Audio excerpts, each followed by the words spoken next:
Hi, this is Mike Starr with the Journey into Peace, Creating Your Heaven on Earth program. Today's focus is going to be on learning to love ourselves, learning to love others in an ever greater way, to master, to progress our understanding and our skill in being better, caring lovers for ourselves as well as others. Just to review on the program, there are 4 key aspects to the program. Is to repeat our empowering mantra through the day, have an activator, something that reminds you. I have my fancy rubber band bracelet to remind me of my mantra, which I say quite a few times through the day. Next is to meditate at least once a day, at least for 4 minutes, on the topic and the subject area of compassion, caring for others, and growing to understand that people can't help being who they are. And first and foremost, people really want to be acknowledged, understood, and cared for.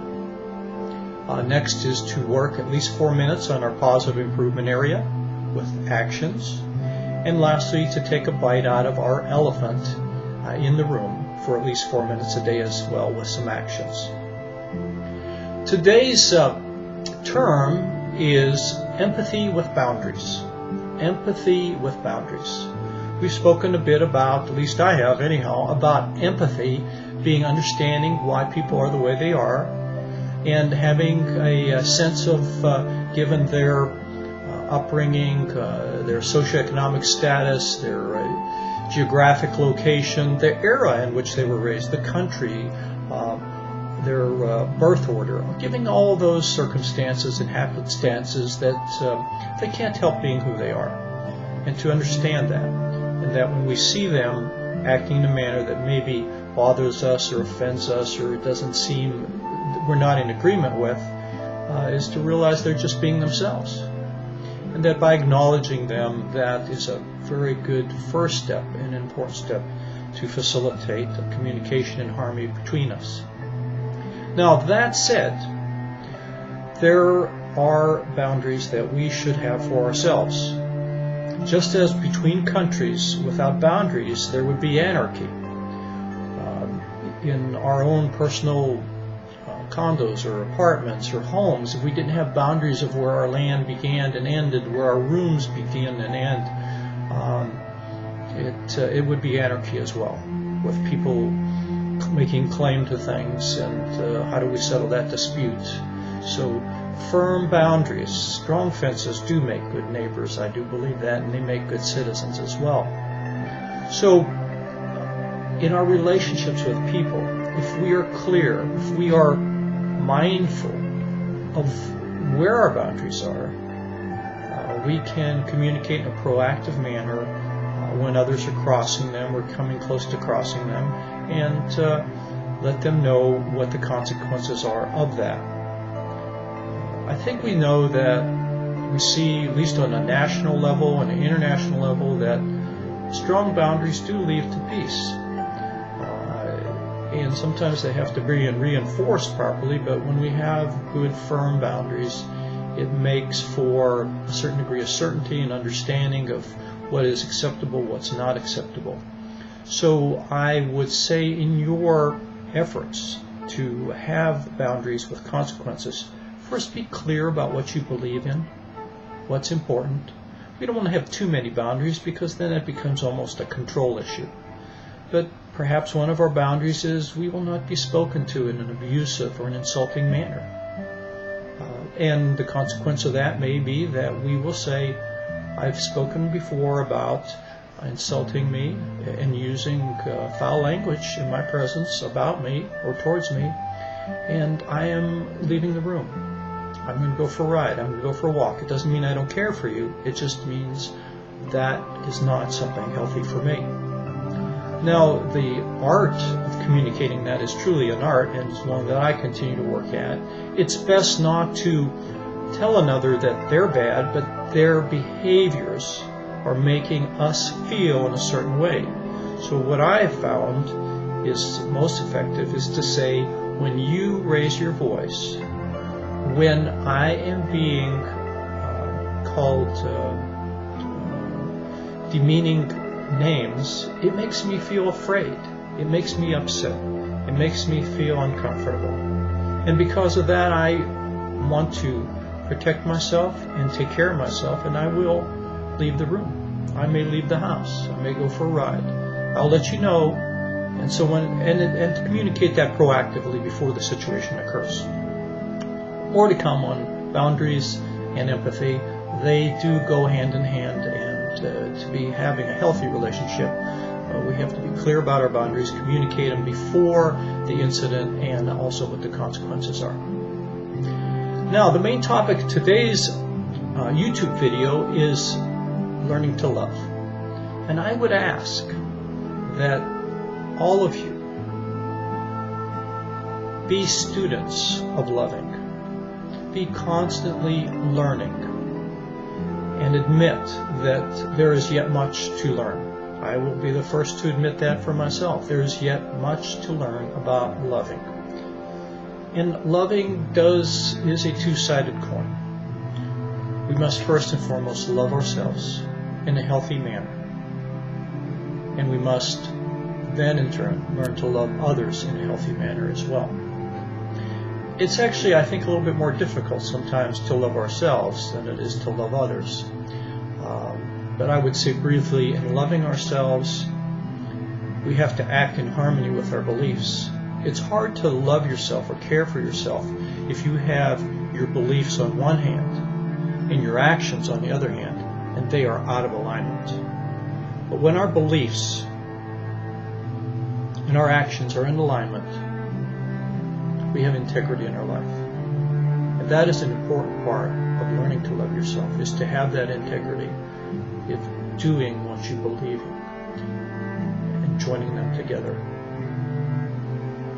There's much more to be said in terms of compassion, caring, and being healthy, physically healthy, mentally healthy, to see our bodies as a temple and honor it, eat good food, listen to good things, act in a calm and caring manner. These are all things that when we look at ourselves, we say, I'm proud of myself. I'm glad that I'm doing that. And as fishermen and fisherwomen, we'd like to make ourselves a little bit better each week, each month, each year, with a continuous improvement of further loving ourselves and being in integrity with ourselves and being better people. As far as loving others, I have an interesting observation I've made over the years, at least interesting to me, maybe not to you, and that's that the golden rule is not a really healthy thing.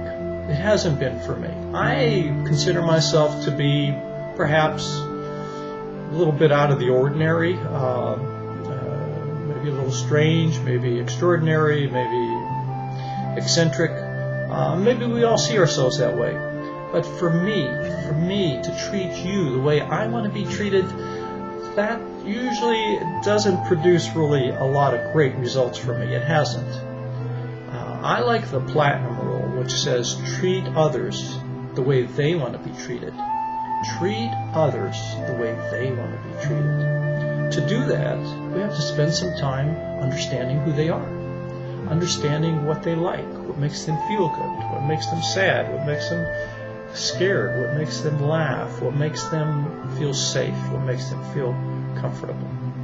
So we have to take some time getting outside of us and observing others and learning about them and who they are and what their strengths and what their perhaps shortcomings are as well.